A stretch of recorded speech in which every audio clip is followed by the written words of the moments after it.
let's regroup. So, you accept that your inner being knows what you want. Yes. And you accept that your inner being is broadcasting that to you. Yes. And that the hang-up is not that your inner being doesn't know, because it does, and isn't that your inner being isn't telling you, because it is. So the hang-up is you can't quite hear. So you got to do anything and everything you can to get so you can hear better, which means you have to be willing to let yourself have some fun. You have to be willing to let yourself gravitate toward something that feels good. We've been telling this story a lot lately, the story that we're about to tell you, because it gets there faster than all of these words that we're offering to you so far. Esther, she meditated, she woke up, and suddenly she had this very strong, happy impulse to learn the music system in the house. Been in that house 10 years, never really understood how the music system worked. Never cared before this morning. This morning, she's ravenous about it. Ooh, think about this music system. So she sits down, starts pushing buttons on a little keypad and has a television screen up, and she discovers all kinds of things that were very easy to discover because she wasn't in the I can't do it mode. She was in the wouldn't this be fun mode because she was in the receptive mode, and that's what we were saying to her. Wouldn't this be fun? Now, we knew that if she could get there, that she could get someplace else, and she could get someplace else, and she could get someplace else, and she could get someplace else. But we know the same thing that Jerry knew about Esther. She just needs one turn at a time. You give too much, you kind of get lost in the process. Are you following? So the impulse for the music system was enough for her for a very satisfying moment. And what difference does it matter what you're doing if what you're doing is satisfying, yes? So she had fun with the system. She figured it all out. She figured that she could play lots of different types of music, and she could play it as loud as she wanted to in many different segments of her house. Outside in the courtyard, outside on the patio, outside on the deck, outside so that all the neighbors could hear. Outside over here. She's just pushing buttons, and then she's going through the different genres of music, enjoying this and enjoying this, enjoying this, and then she finds rap. Rap, when it's loud, it's so very good. What she was listening to, it was so good. It was moving her in new ways, and she was finding depth of understanding in what was being said, and it was surprising her and delighting her all at the same time. And then she was done with that. She went on with her day, and the next day she sat to meditate again. So the next day she's meditating, and she comes out of meditation, and this is what the receiving mode feels like.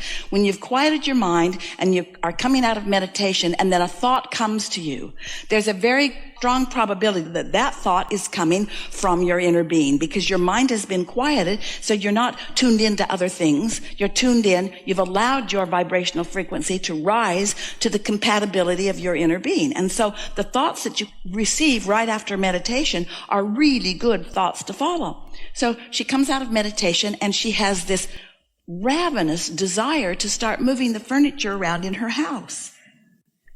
Been there for a long time, looked pretty much the same for quite some time. And she's just kind of looking around, thinking about the possibilities and realizing that she's not going to move it herself, but she really wants to move it. In fact, she wants to move everything. Suddenly, everything looks like it's in the wrong place. It just seems like everything could be in a better place. The whole room looks like it should be better. And things that are in this room should be in that room. And things that are in that house should be down at that lower house. It sounds like madness to someone who has not just been meditating, but the feelings are so strong and so happy. It's not, oh, I should move the furniture around. It's, oh, I really, really want to move this furniture around. So she got on the internet. First thing she found, 2 men in a truck. She didn't need the truck, but she needed 2 men. She called them. They came. And Esther is having such a good time. They were such nice people. And they're moving that over there and that over there and that over there and that down there and that up there and that over there and that over there and that over there. And then a lot of it they put back to where it originally was. Because most of it had been sort of in a really good place before. But it was really fun to show that to herself. And so she moved it around. And it took quite a while to move everything around. And she was having such a good time. It was so fun to have people who could so easily move so much around. And just the fact that they could move things around made her want to move more things around. And so it was very delightful moving things around from place to place to place to place to place. And then now they're looking at her because this girl is having way too much fun for somebody her age. And they want to know what she's about. And Esther's talking to them about how much she loves living here, and Southern California is so great. And one of them says, it is wonderful, but I'm leaving. And Esther said, why? Because I'm going back to Alabama. Esther says, why? Why? He said, because I am a rapper. And I have some work in progress. And Esther said, hang on a minute. So she goes into her musical system, punches some buttons and turns the volume up, and rap is now happening everywhere around. A really, really good number is being played at that moment. And Esther comes out and she's looking at him and he's looking at her, and she's looking at him and he's looking at her, and she's trying to hold her body still and doesn't want to because it's really, really, really, really good. And then he says, what do you do? And Esther said, I'm a teacher. And he said, what do you teach? And she said, rap. But then she began talking to him about what she teaches. She has some books there. She signed them. They got into a conversation about that. So what we're getting at is there isn't anything in the world that pleases Esther more than this, whether it's this many of you or whether it's one of you. Nothing makes her feel happier than for you to find answers to your questions and for you to fulfill your dreams. And so with that active vibration within her, what's the path of least resistance? Her inner being knows the path of least resistance. Her inner being not only knew what Esther has to offer, her inner being and the inner being of this young rapper knew what he was looking for. And universal forces know what cooperative components are. Everyone non-physical knew that it would be really good to get these two together. And what was the path of least resistance? If Esther had received a download, Esther, there's a man, he drives around in a big truck. See if you can find him. Talk to as many men in big trucks as you can find until you find the one that's looking for what. And here are the clues. He might be rapping, but there's no way Esther could have gotten there then. In other words, the path of least resistance was the way that it worked most. The path of least resistance means it satisfies many, many, many, many things in your vortex. That was satisfying to Esther on all these levels. The money that you make is going to be satisfying to you on all kinds of levels. The mate that you draw to you will be satisfying on many levels. Your inner being knows everything that you want and knows what is, and hear this, not what's the most productive way to get you there, not what's the fastest way to get you there. What is the path of least resistance way to get you there? What's the path of least resistance way to get you there?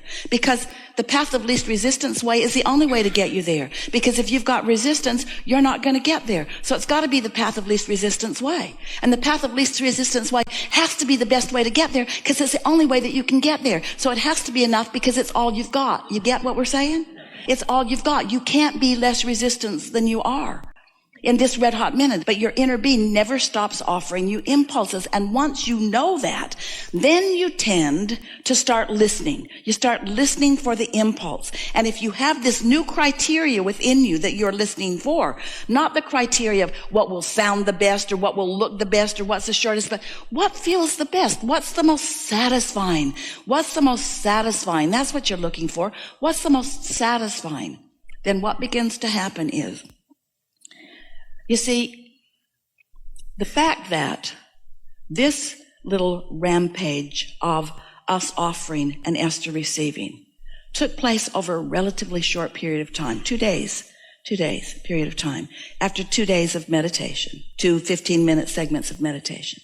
Because it happened so close together, Esther was able to make the association between the impulse to listen to the music and what happened a couple of days later. She even understood that the whole point of moving the furniture around was not really to move the furniture around, because most of it got put back the way it was. The point of moving the furniture around was to have an opportunity to meet this person who was looking for her and she was looking for him.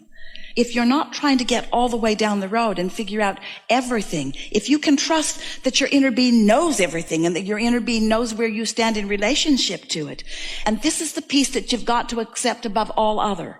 This is the most important thing. In fact, this is the only thing that we really want you to take away from this whole conversation that we've just had with you. Your inner being wants you to be satisfied. Path of least resistance always feels a little funner. Path of least resistance always feels a little clearer. Path of least resistance is clarity instead of confusion, and fun rather than lethargy, and enthusiasm rather than boredom. Path of least resistance always feels a little better. But you all have trained yourself mostly, oh, we love you so much. The reason that you don't hear usually is because you believe more in suffering than you do in feeling good. You believe that the path to your discovery and the path to your accomplishment is in sacrifice and struggle and hardship, and it isn't. It isn't. That's the path of most resistance. Oh, I think I'll go out and struggle my way into well-being. I'm miserable, but it's worth it. And we say, we're asking you to pay a terrible price of joy. We know we are. And we're asking you to accept a lot. We're asking you to accept that your vortex exists because it does. And we're asking you to accept that your inner being is aware of it because your inner being is. And we're asking you to accept the love of your inner being shining on you because it always is. And we're asking you, most of all, we're asking you, listen, which means you got to put yourself in a position that you can hear. Which means you got to quiet your mind. You got to stop the static before you can hear. And what you're going to hear is not going to sound like world peace. It's going to sound like moving furniture. It's going to sound like figuring out a music system. It's going to sound like going to Taco Bell and getting something to eat. It's going to sound like taking a walk. Going to feel like, it may not even sound, it's going to feel like we love you so much and we know so well that if you will do this, you will like it. Without the promise of where it will lead. This, you got to like this because you're not ready for all of this. And if you need all of this before you feel better, you're not ever going to get there. This has to be enough. It has to be enough. Esther thought, for just a minute, really? I'm going to sit here and play with this music system? Yeah, I think I will. And the more she did, the more fun she had. I'm going to move furniture around? Really? Yes, because I can't stand not to. I can't stand not to. It was such a high flying feeling. She couldn't stand not to. And most people, when you get those ridiculous impulses, either you or your wife talks you out of them. What? You're going to do what? You're going to do what? Why are you going to do that? And because I feel like it doesn't fly usually with most people, does it? Because you feel like it. Well, I feel like you cleaning out the garage. That's what I feel like you doing. I feel like you cleaning out the garage, and I feel like you going and getting a job. That's what I feel like. I feel like you should make something important happen in this day, and I don't think moving furniture around or listening to music is the answer for you. Sometimes it's nice to live alone. You sort of get to follow your own impulses and find out where they lead. And until you are willing to find out where your inner being is leading you, and that's really the whole point of this conversation that we're having with you, is we're talking about a vortex that you can't see. That must seem like crazy talk. We're asking you to have faith or trust in a vibration that hasn't translated into things that are tangible. We're asking a lot of you to be less human and less tangible and more feeling the vibration of this vibrational reality. And we're asking you to accept that this receiving mode is happening, and we're asking you to quiet your mind and listen for it. And we know it's a lot to ask because it's not tangible enough to really see anything that's happening. So you don't know for sure. You don't have proof soon enough for most of you. But when you take us at our word and try it just a little bit, and you find the satisfaction of quieting your mind, and then you find the satisfaction of a powerful, clear thought coming to you, and you have enough confidence in this process that you follow the impulse so that you get to experience, or witness is the best word, witness the result of following that impulse, then you've got it. You've got to put yourself in a position where you consciously receive the impulse, and when you witness the outcome of having received and followed that impulse before any of this is going to make sense to you. But once it does, you only have to do it a time or two, or a time or two, or a time or two, or three or four. And then you'll be hooked on alignment. You'll be hooked on all of the help that non-physical is giving you. You'll be hooked on your own empowerment. You'll feel good where you are. You'll be willing to be satisfied right where you are, even though it hasn't come all the way out to this fruition. Because this is enough, because it has to be enough. All right? Thank you. Yeah.